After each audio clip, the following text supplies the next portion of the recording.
I had to turn my camera on because this segment brought to you by the fizziest soda I have in my house, Fago. Ladies and gentlemen, the first week we did this show, Mathias and I talked about this book as he tries to get his camera to focus because technology is going to be that guy today. The creator we're going to bring on right now is one of my all-time favorites. I was going through a long box yesterday and I pulled out 20 issues of Painkiller Jane just to get excited for today. So I didn't realize we needed a comic book about the last line of "We didn't start the fire." But sure enough, if anybody can write it, it's Jimmy Palmiotti, ladies and gentlemen. Hey guys, how you doing? Thank you for being here. All right, it's my pleasure, man. It's a nice break for a Friday. I'm just sitting here working away in my my messy studio, and happy to be here. So there's a lot. You have a lot of. Well, you have two big books that are on FOC either this week or coming soon that we want to talk about. Okay. But I have a question before we get into anything else. When can I get more Painkiller Jane, please? So I my next Kickstarter, which starts in like 3 weeks, is Painkiller Jane GI Zombie. So it's like I'm doing like a Marvel 2-in-1 type thing. So that's gonna be sooner than you're gonna empty out your wallet pretty soon, Kyle. It's funny you ask, but it's like 3 weeks. I'm coloring the books, right? And it takes me, I gotta be honest, it takes me forever to color because I am not a professional colorist. Although I think my color choices are pretty good.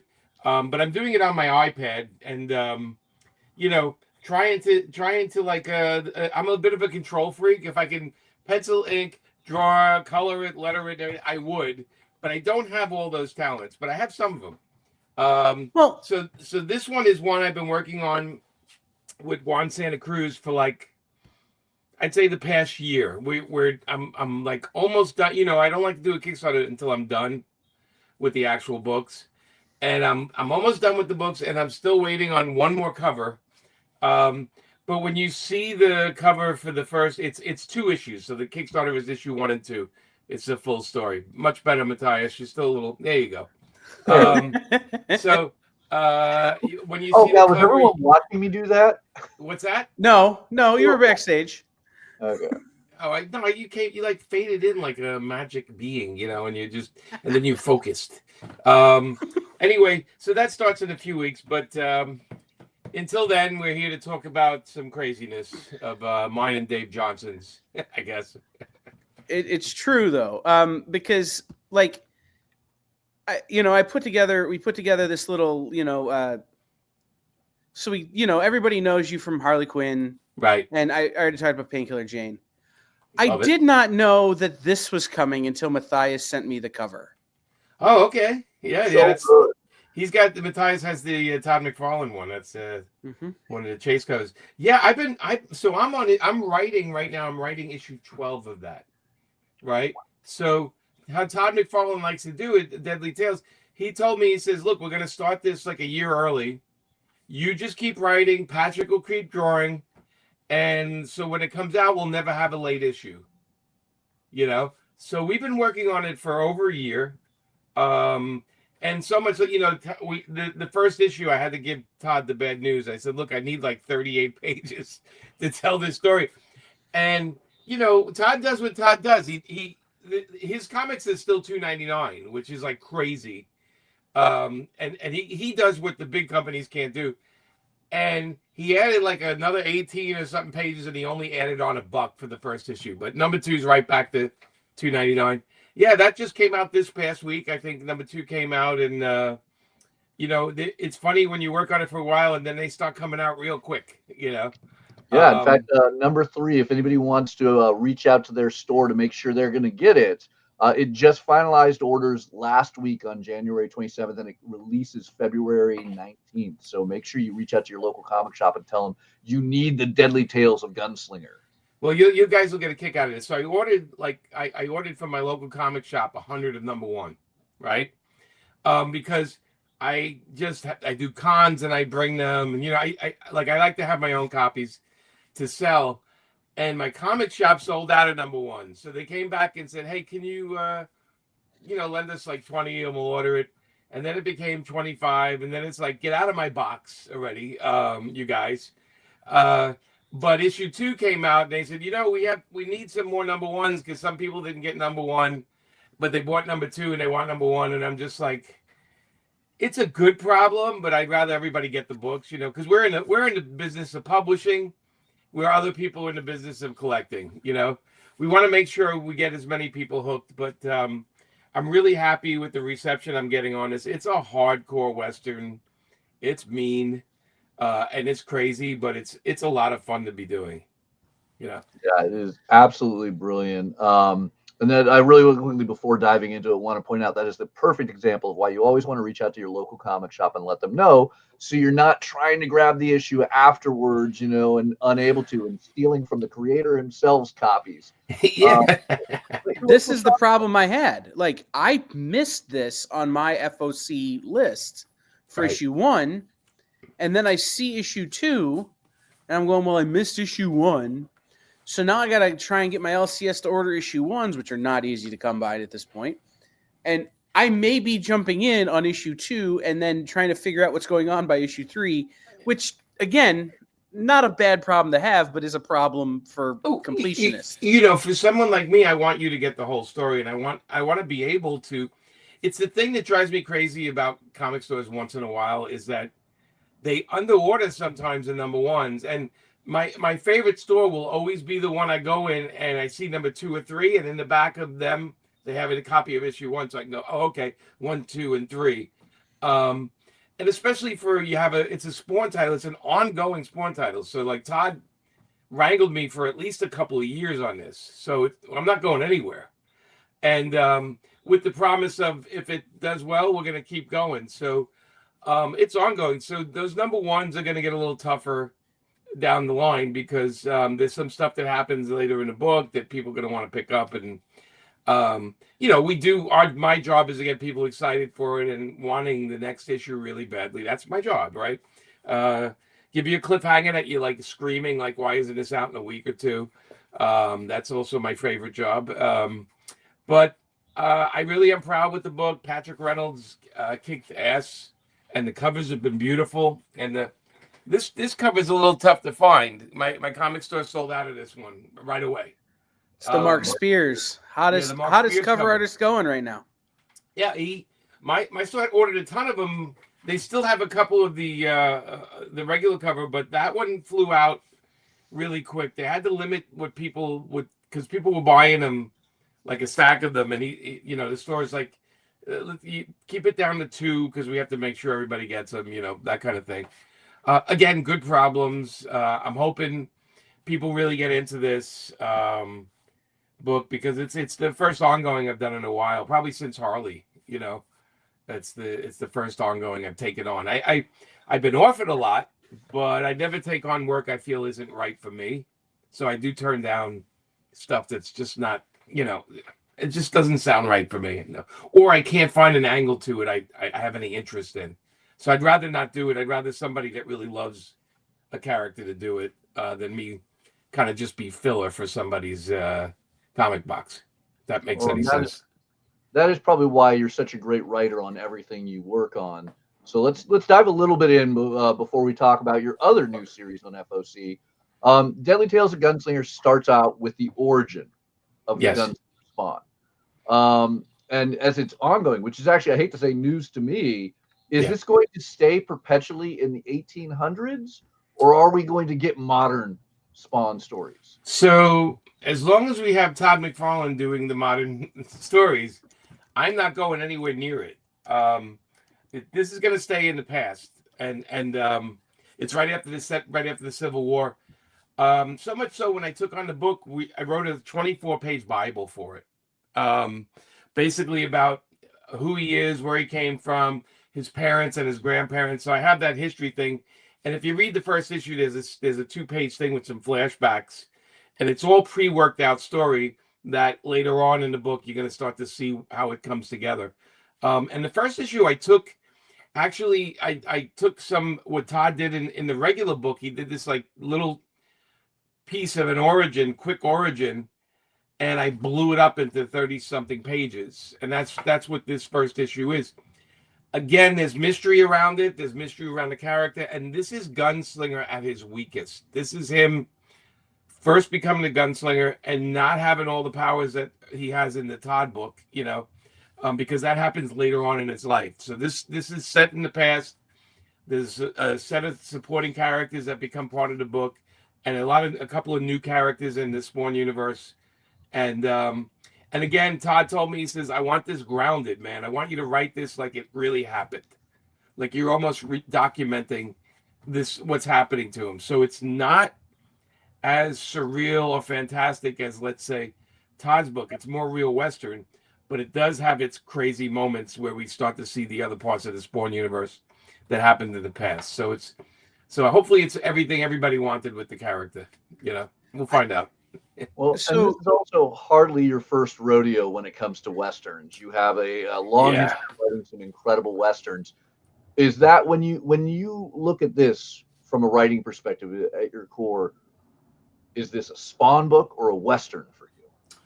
It's a Western Spawn book. I can't even say it's one or the other, because there are supernatural elements. Obviously, this whole Spawn thing is about supernatural and otherworldly stuff, but I try to treat it from the perspective of you and I are seeing this, and what the hell we're like, what? What's going on?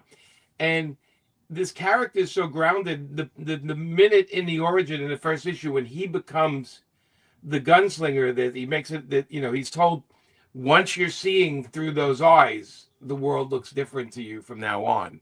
Like, he can't go back to being that regular guy. And obviously wearing that clothing is definitely there's a lot of people commenting that he looks like he's in the circus. They don't understand the guy coming into town wearing that. And that's part of my fun thing, is like, that's not normal to wear in the Old West. You're wearing that, people get, what are you? And there's an ongoing joke to the thing, people guessing what he is. They think he's with the circus. They think he's, all these crazy things, because I'm really trying to keep him in a grounded world. And I think because of that, and because of the slow gaining of his powers, I think people are going to find it an interesting book. This is not a guy that wins every battle. This is a guy that tries to survive, and as best he can, and trying to figure out the world around him. So I think that approach right away is a little more unique to the character, where Todd's book is this really, Todd book feels like T2 to me in a way. It's like so on and so going so quick, and there's so much story. This is like the beginning of the Gunslinger. It could have been called the beginning of the Gunslinger, but the Deadly Tales part of it is because once in a while our artist is going to need a break because he's working so hard, and we'll be able to stick a story or two in the series that are another story about him. Even though it's all in continuity, we're leaving it open for us telling different stories of the same character that don't have to be so tethered to continuity, even though at this point 1 through 12 is all continuity. So even though it seems like different stories, it's always, I think by issue 12 it's probably like 2 weeks had passed in this guy's life, and and it's the craziest 2 weeks you've ever seen. I mean, it's he goes through everything. Issue 3 has a scene. And there's a couple of things like issue 2. If you guys haven't seen it, I didn't know that I could have nudity in the book, and the artist drew a girl topless, and then I saw it in print. I'm like, that's how I just learned. I'm like, oh, I guess we can do that in this comic. Like, there's stuff I didn't know that I learned. That I thought they were just going to cover it with a word balloon or something. I'm so used to DC and Marvel with them covering everything with word balloons. So I was kind of pleased to see it. And the third issue has a scene that you'll laugh out loud when you see it, because it's like so mean. Like I'm like, I felt bad when I did it, but it's so mean. But that's the fun of writing this character, because everything is brand new with it. So I have 2 questions I want to ask real fast before we move on to Pop Kill. Sure. The first one is, you said you wrote a Bible. Yes. Something that's been going around on social media recently is Denny O'Neil's Batman Bible. Right. And people are loving this. Do you write a lot of Bibles for characters? Does it help you? Do you follow them, or do you just kind of, depending on the situation, use one or not? Well, so with something like Gunslinger, because Todd had only a certain amount of the past worked out, I had to sit with them and say, all right, so who is he? Where does he come from? What was before him? Where is he going? How does he get there? So it helped me to write a Bible about this person. And then I said, okay, based on that and based on history, his parents come from Chicago, and then where his grandparents come from Europe. Obviously, they came up, if you do the timing of the United States and history. So the Bible helps me because then I write the Bible, I read it, so I know his whole life. So if something comes up, like we know in the new books that he can't read. Okay, he can't read. And in our story, I have to acknowledge that like, okay, somewhere in his past, something's not computing because his sister can, and his sister's very smart.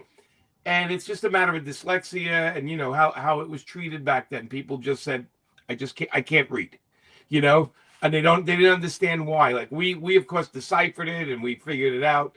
But in the 1800s, it was called other things. And so there's little details like that help me keep the continuity of the character. And it's extremely important.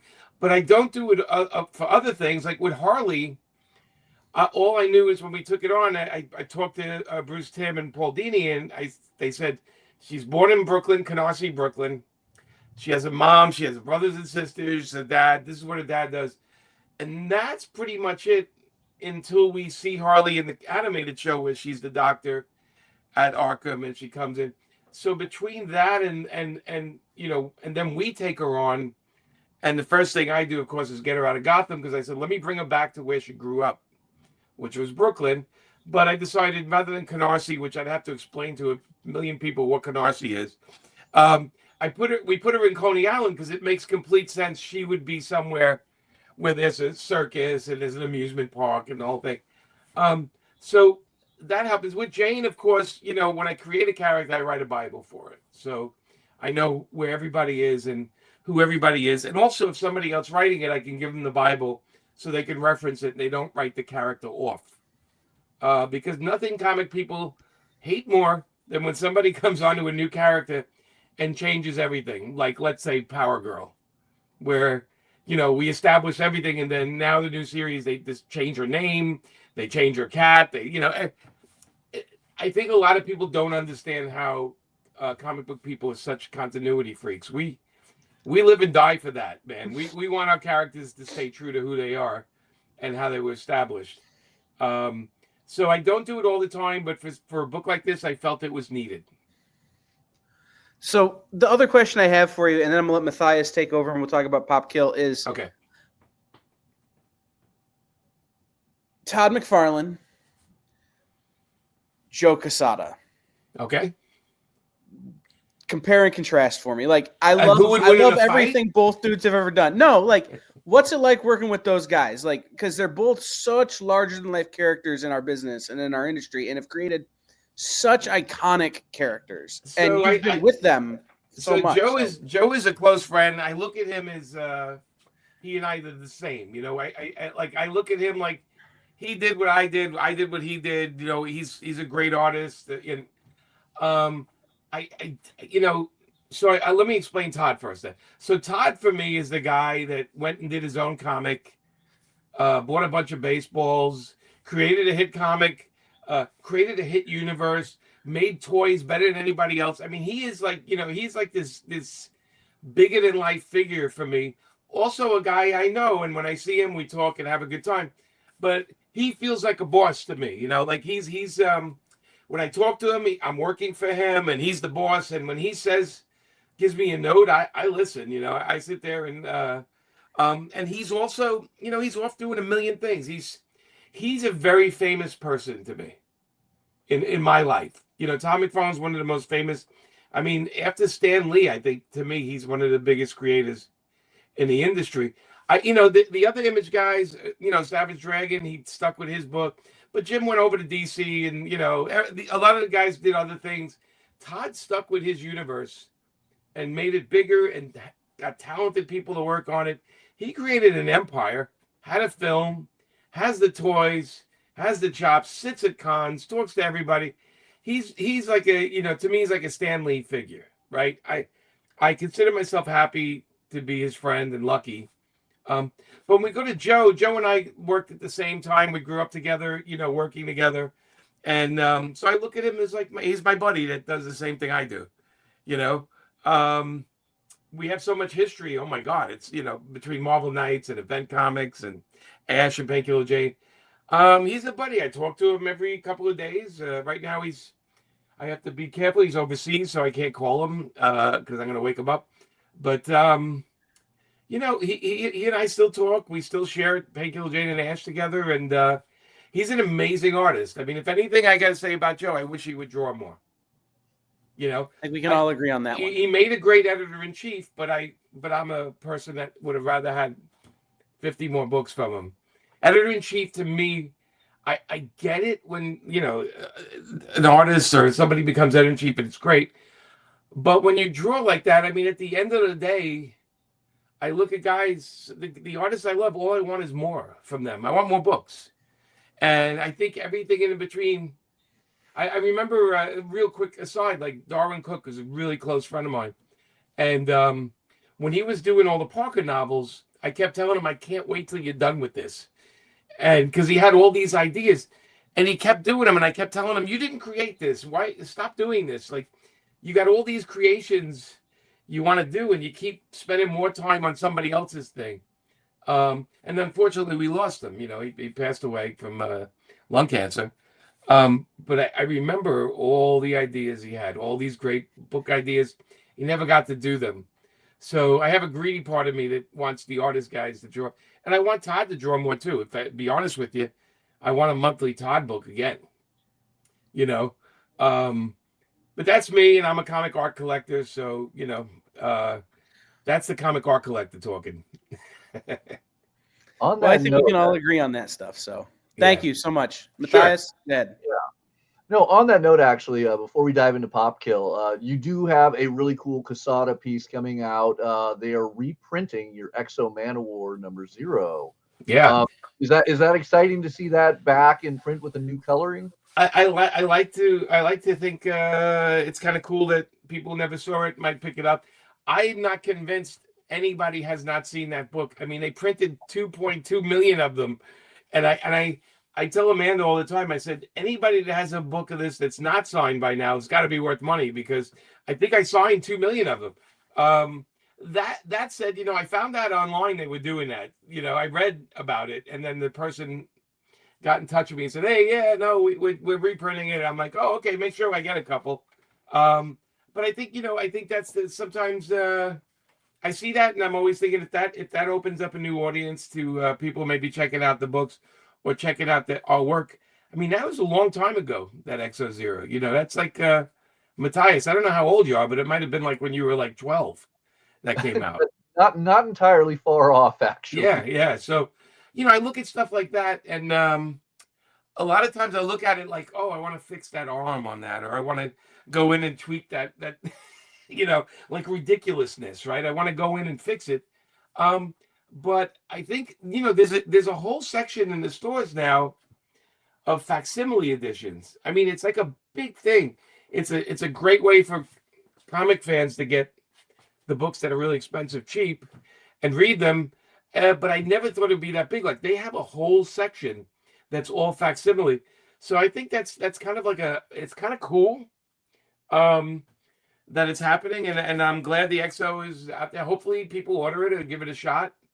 It's not from Valiant, is it? It's from another company? It's actually Valiant now licenses out through Alien Publishing. Okay. Cool way of continuing on. They still have some former Valiant Entertainment employees. With them, you think they're going to do new things over there? You're going to do new characters? Fred Van Lente just rebooted the whole universe in a huge, beautiful way. Oh, okay. So, yeah. Maybe we'll do some more Ninjak. Yeah. So hopefully, I'd be all for that. The old Valiant pitched me. They said, "Can you come up with a female Ninjak type character?" And I said, "Yeah. How much of it do I own?" And they said, "None." And I said, "Yeah, no." I was like, "No." the old guys, the old guys that were doing it. So I was like, nah. Well, on that note, let's talk about things you own. Okay. Pop Kill, I am excited. This was originally something you guys kickstarted, I want to say back in 2020. Yeah, we did. It was 3 Kickstarters. Like there was one for issue 1, one for issue 2, and then the third Kickstarter was for 3 and 4 together. And we did very well with them. We sold. We were so happy with it that we had an Adam Hughes cover that kind of went insane. Yeah, $600 value. It's insane. Yeah, and what, honestly, like Dave Johnson came up to me with the idea. He's like, how about a thing where we have competing soda companies, and then we have like the spies that work for them and everything. And I'm laughing. I'm like going, yeah, it's kind of crazy. But we've been trying to figure out something to work together on, and this was it. And we talked to Juan Santa Cruz, and he said he'd love to draw it. But it was like a crazy idea. And we were both like, nobody's gonna buy this because it's just bizarre. And it's adult material. It's also like, it's just fun. It's a fun comic, and it's our like James Bond sideways tribute to James Bond and crazy and commercialism. But Dave had the idea. He says, well, let's make it like it's a real soda companies, and Dave designed the Popso and the Fizz One labels, and like he went all in and did this design work on it. And then when we did the Kickstarters, we were asking people, do any cover you want. Here's the book. And they all came back with girls drinking soda, and Amanda did some crazy ones, and we realized people saying, oh my God, it's so much fun. It's like such a breath of fresh air to read a comic book that's not really like it's just not like trying to sell you a superhero or anything. And I said, no, it really is just 2 guys writing madness, and that has a beginning, middle, and end. And we did the Kickstarters, and they were a lot more successful than we thought they would be. But the reality, Mathias, on Kickstarters is, you know, you're only selling for 2,000 people, you know? So the book was, you know, sitting there, and we met up with we're talking to the people at Mad Cave in San Diego, and they said one of the people up there said, we love this book. Like, could we get the rights to reprint it? And, you know, I haven't really done that with one of my Kickstarters yet. And I was just like, okay, if we do that, a couple of things have to be changed. First off, you can't have any of the covers from the Kickstarter.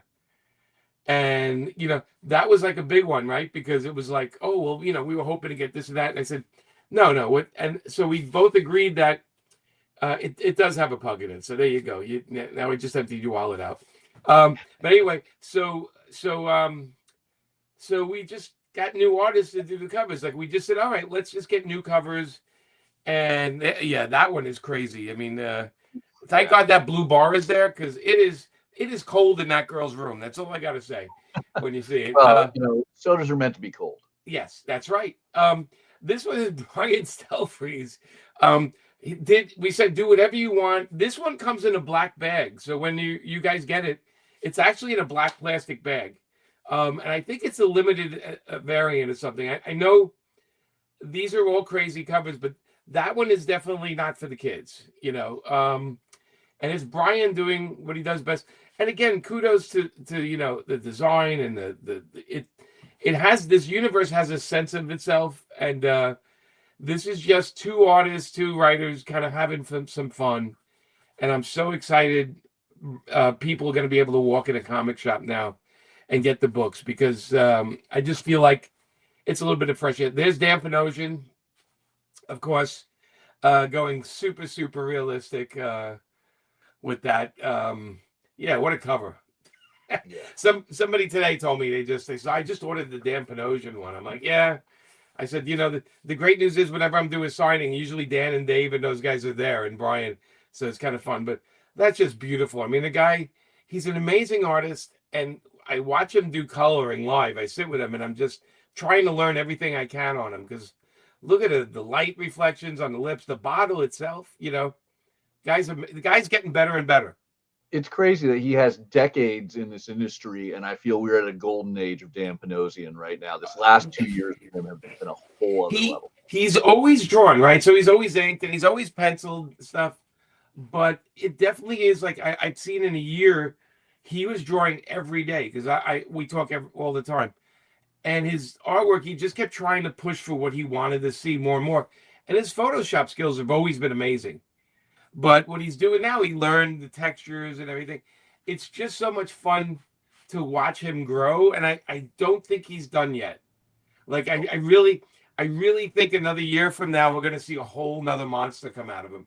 But he does remind me of, and in the nicest way, he has a Mort Drugger Jack Davis to him, sense to him, not in this cover, but on his other stuff, it has this kind of bounce and liveliness to it that I can't explain. But we're doing a book together I can't talk about. That's a 4-issue series that he's drawing the interiors. That just wait till you see it. But I can't even tease it right now. But anyway, beautiful cover from Dan. On number one. So let's dive in. For anybody who is right now just under the impression this is all pugs and soda pop, what is the quick pitch on Pop Kill so everyone knows they need to go to their local comic shop and order? This is a book all about soda pop and pugs. No, I'm kidding. So there are it is about soda. So Pop Kill is basically, the setup is there's two huge, in Osaka, Japan, there's two giant competing soda companies, sort of like our Pepsi and Coke, except it's Fizz One and Popso, and these two companies are trying to outdo each other. Now they're owned by two brothers who at one point were connected, were Siamese twins, and they were connected and separated, and they don't like each other. And their buildings face each other, and they write notes on the windows to terrorize each other. They're real idiots. But anyway, what happens is we have the girl character who's holding the pug. That's Dina Deluxe. That's her name. And she is one of the scientists that develops in the chemical part of the soda company that develops things. And she figures out a way to create. She has an invention where she's able to extend the life of the fizz in soda. Now, it doesn't sound like much to us, but if we think about it, meaning soda, when you open your cap and and then you go, oh, this is flat soda. Her invention is the soda will not go flat for a long time, which is $1 billion idea. And the competing brother wants to get this formula. So he hires a spy called John Pyle. John's there with the gun in front of the pug. And John is sort of like probably James Bond, a little bit misogynistic, a little bit over the top, a cartoon version of James Bond where he's just oversexed to the point of exhaustion. And he's sent to get information to try to get the formula by the competing soda company. And it's 4 issues of madness with Dina and John trying to kind of like manipulate each other to get things. And of course, the brothers have issues with each other. It's set in Japan, which kind of makes sense to what we're doing in the visuals. And I will say the tone is James Bond comedy, sort of really dark comedy at some point, and just fun. And it has a beginning, a middle, and an end. You will not sit there in the 4th issue and go, oh, I don't know, what happens next? Oh, they left me hanging. There is nothing left hanging. This is exactly the full story. Each issue is 32-page stories, so they're double issues, almost. They're extra page issues. So there's a decent page count to them. And I think the first one comes out in February, right? Am I right, Mathias? Yeah. So right now it is on FOC this Monday, and issue 1 will release February 26th. Yeah, I will say we're gonna see the Stealth Freeze cover sell out right away. That's gonna be the minute somebody opens it in the store, they're gonna be trying to grab the other ones, and I guarantee that one. I saw on some websites, and I don't know if I'm wrong, but I saw that Amanda O'Connor, my wife, did a cover, and that was sold out already. It is going to be the 1 in 10 ratio variant. So for every A or B cover, which includes that beautiful Dave Johnson cover you order, stores are able to potentially order 1 in 10. So if you are looking to get that at your local comic shop, reach out to your local comic shop in advance, see if they are going to qualify for it, and also what they might be charging, because each comic shop is going to be different on that. Yeah, that one, so it's funny because somebody sent me the link that you can order it live from this comic shop, and he said that one sold out already.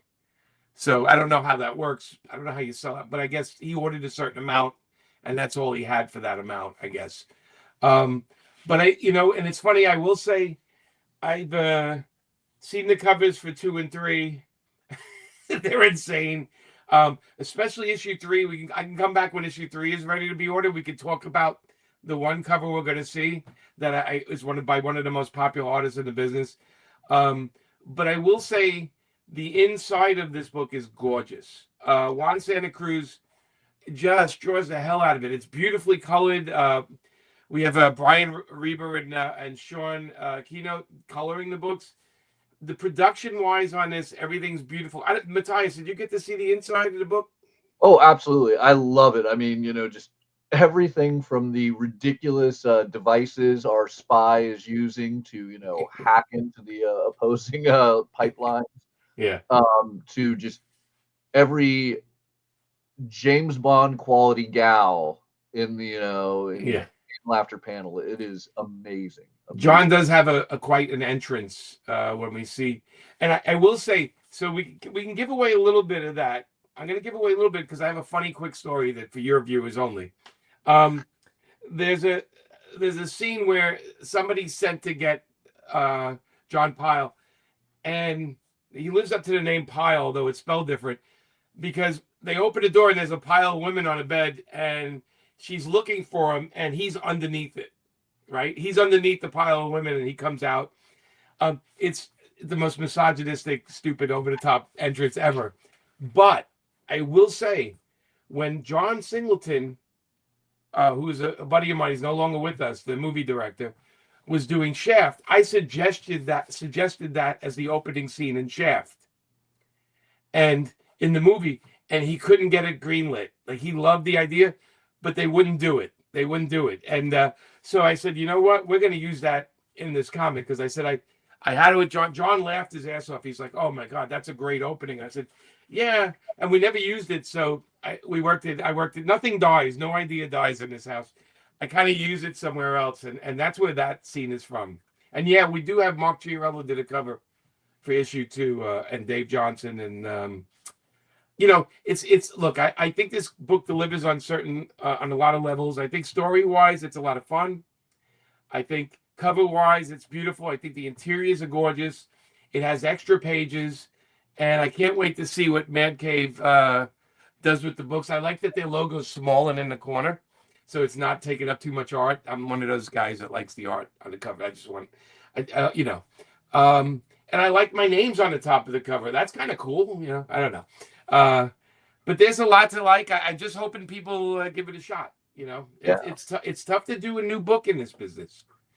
I mean, because it feels like even films years later were ripping off Pop Kill. I was joking with a customer the other day that if you like Jerry Seinfeld's Unfrosted, it's just G rip off of Pop Kill. It's funny because I had like 15 people tell me that, and then I watched the movie and I said, Pop Kill's better. I said that movie like falls flat in some places. With all that talent involved, it felt a little contrived to me. I don't know why. And I love Pop-Tarts, so because they hadn't invented some way to make sure the fizz didn't, go flat.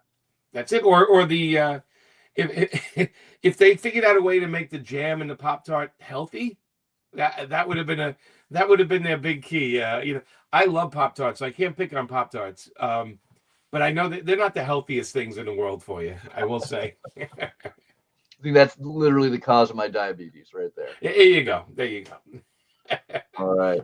So this FOC's this Monday with the release February 26th. Some amazing covers. So reach out to your local comic shop and get them, especially that Stealth Freeze. That Stealth Freeze is going to be a little bit higher price. It is bagged. And let me tell you, we'll discuss at the end of the day when we're talking our top 10 how you can see the uncensored version of it, because once you see that, as Jimmy put it, people are going to be grabbing handfuls of it at their shop. Yeah, I like that they're going to be grabbing handfuls. That's all you got to say. That's going to be your quote for today. Use both hands to grab Pop Kill #1. Yeah, absolutely amazing one. This is 4 issues. It'll be coming out monthly from Mad Cave, correct? Yes, correct. Yep. All right. And then hopefully we can get you back on to talk up that issue #3 cover later. Oh yeah, absolutely, absolutely. Anytime you want to have me, I'm there. Always willing to promote the books because it's tough these days, right? We used to have Wizard magazine. Remember that? And Yeah.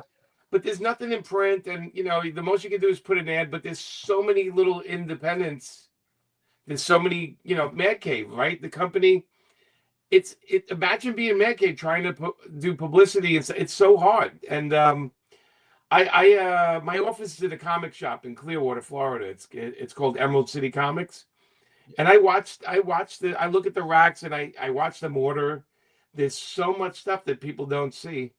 It's really everybody's fighting for that for your attention. So it's a great time for comics and a rough time for comics as well.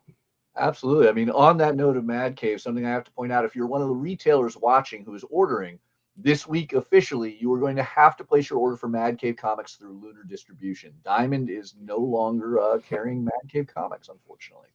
Yeah, I guess until they figure out that diamond stuff, it's a risk. I remember this is the history when we did Event Comics. Capital Comics went out of business, Yeah. and they owed us a good amount of money. I mean, we never recovered from how much money we lost from Capital. So they have to protect themselves, and yeah, it's a way. They're probably protecting themselves by moving out to Luna. Hey, however you get it, I hope you get it. That's all. Absolutely, yeah. I mean, there's a lot of doom and gloom at the start of this year in a million different ways, but Oh, hopefully, Diamond can be lucky enough to be recovered, or somebody can step in and save them, and we'll continue seeing distribution options for all these incredible, incredible indie publishers. yeah, it's funny because it's like one more thing to worry about. It's not Just, enough we're doing comics. We got to go worry about the distribution. So but that's all the more reason why you want to go to your local comic shop and pick up Pop Kill, because that is something you don't have to stress over. That is something that you can just, escape. It is incredible escapism. there you go. Thank you, buddy. I appreciate that. All right. Thank you so much for joining us today, Jimmy.